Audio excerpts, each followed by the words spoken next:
Trump didn't seem to have a full understanding of his decision to recognize Jerusalem as Israel's capital. U.S. President Donald Trump is said to have not fully understood the consequences of his decision to recognize Jerusalem as the capital of Israel, and that the decision wasn't driven by the peace process. The decision was driven by his campaign promise. Mr. Trump was more concerned with seeming pro-Israel and making a deal, according to advisors who spoke to the Washington Post. This has gone on long enough. Other presidents have put it off. We are not going to put it off, Mr. Trump reportedly said at a New York event during which he gave a preview of the decision. During his announcement, Mr. Trump said the decision was long overdue and nothing more or less than recognition of reality.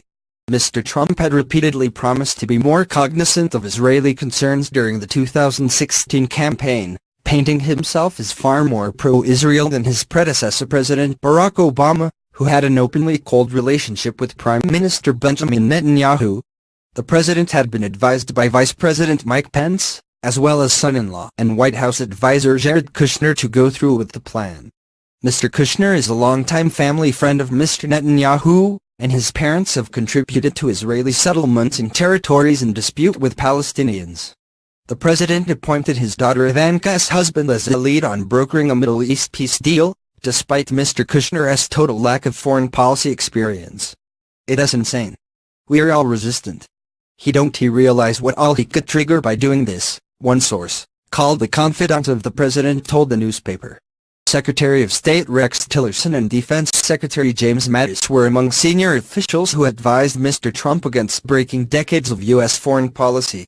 They and others feared it would be the beginning of chaos and violence in the region, as a Hamas spokesman said. It opens the gates of hell.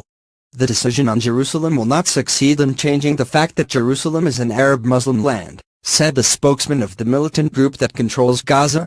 Phone calls to Jordan and Palestinian Authority President Mahmoud Abbas were notifications rather than discussions after a series of meetings during which the president was reluctant to listen, according to sources that spoke to the newspaper.